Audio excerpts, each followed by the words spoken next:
Good day, viewers. Welcome to Starlight Talk Show, where we discuss more pressing issues related to trending trauma. I am your host, Adewale Oluwaseyi Christabel. Trauma has been a trending, relevant issue that has been a topic all over the world. However, online trauma is a concept that contains mental and emotional distress and individual experiences due to viral exposure to social media. There has been a significant increase in awareness and understanding of the impact of trauma on mental health. Join us today as we look into today's thrilling episode on trending trauma. Did I forget to say we would be having a guest who is an expert in this field? She's going to guide us in this topic. Our guest today is none other than Mrs. Agbola Ayogbami, a lecturer from the Department of Counseling Psychology, BOSC. Join us in welcoming her. We are extremely honored to have you, ma. Thank you, ma. Moni, I'm glad to be here. Yes. Thank you so much, ma, for joining us on today's edition. Let's go down to the basics, if you may permit. What is your take on the topic trending trauma? Thank you, the presenter. Yes, there is no how we'll discuss about trending trauma that will not look at the trauma itself. Yes. So trauma, to me, I can say trauma is an emotional response Yes. to a disturbing or distressing event, Yes. which overwhelm an individual ability to cope with. That is, some they cannot handle by themselves. And this trauma that we are talking about, Yes. it could be acute, Yes. it could be chronic, and at the same time it could be complex. So when you are now talking about the trending trauma, it means the widespread of the traumatic event. That is how the public, the conversation of the public, Yes. towards that event that is been happening in our society. So that is and we have a lot of this trauma. It could be societal, it could be either online or digital harassment, and I think the most common is that online/digital harassment. Yes, thank you. You're not far from the truth, ma. May I ask, can a viral trend have a long-term psychological impact on the individual? Yes. For instance, someone that was raped, what Yes. do you think? What do you think it will happen to that person? That's So very meaning that we have some viral trend that could impact someone's psychological mental health. That's a well-informed message, I must say. Thank you for your valid opinion on this. You're welcome, ma'am. Let me put the next question through. However, we'll be continuing this session. So, generally, it is known that with social media, we are updated on the events around the globe. Social media, apart from that, keeps us entertained and connected. Pointing that out, do you think social media causes more harm than good on a person's mental health? Although we'll be going on a break. Spare us a moment, dear viewers, for we'll be going on a short commercial break. Our guest response will come in shortly after. Come with me, and you'll be in a world of pure imagination. Reach out, touch what was once just in your imagination. Welcome back, viewers. We'll be continuing our talk show session. Ma, before the Then the disadvantages. One of the disadvantages is that it can lead to addiction and isolation. What do I mean by that addiction and isolation? The example of social media platform that we have Facebook, we have Twitter, Instagram, WhatsApp. with WhatsApp, TikTok, and among others. And if someone is being addicted to all these social media platforms, Yes. it could result to sleeping disorder.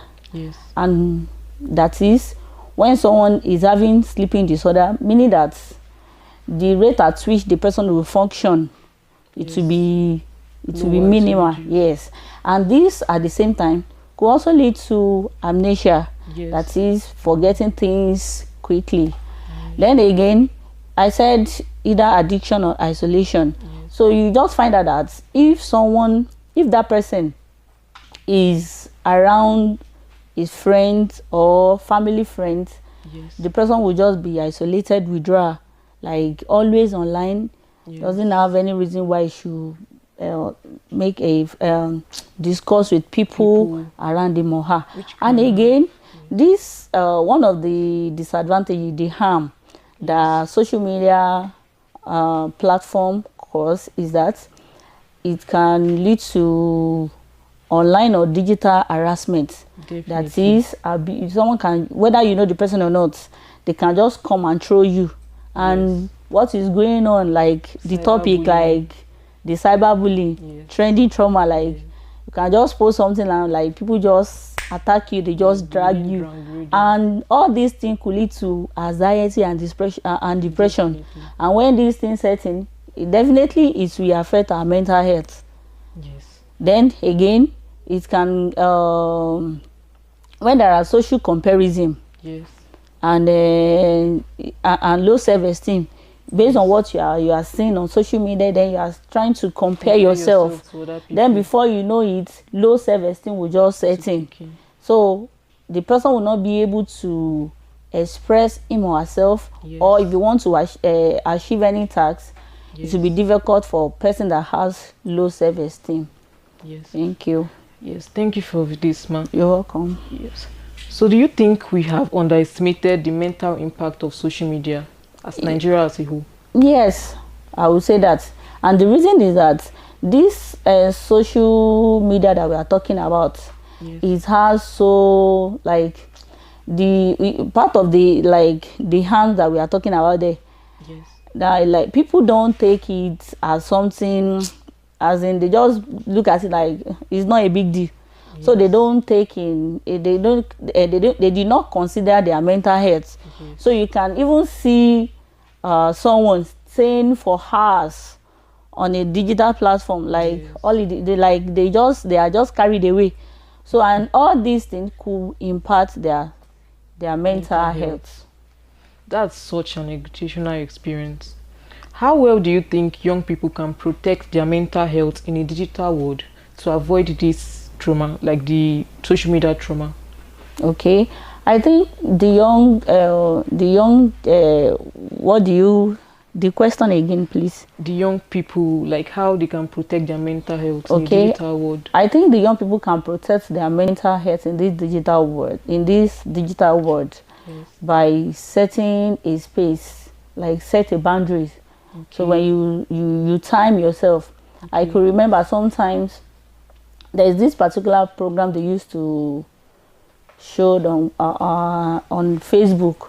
So I think I'm fond of that program. If I don't have the data, I must.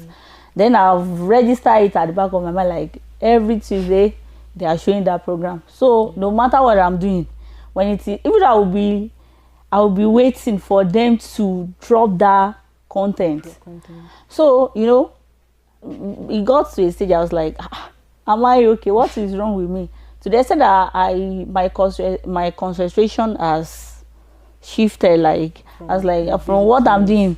No matter what I'm doing, I'll just be looking at that. When it is Tuesday, I must check my time. So when I discover like something is going on, so I have to set a boundary. So I make sure like no, this thing I'm not going to do. So I think if the young ones can set boundary, it will definitely help them in coping with the digital world trauma. Yes. Okay, that's a good one, ma. I must give you accolades because these are indeed helpful suggestions. I also think limiting the time rate spent on social media can be helpful to mental health, like you said. That's actually amazing. It has been so far a good section and exposure to mental welfareism. Thank you, Mrs. Agbola, on this insight on this topic. To my viewers, thank you for joining us on today's session. Once again, it is important to know that social media is a powerful tool which can inspire, educate, connect, and inform us, and it can lead to a psychological response on trauma when not appropriately used. Until next time then, take care of your mind and be sure to join us at this station, same time, same session. I am Adewale Christabel and this is Starlight TV Talk Show.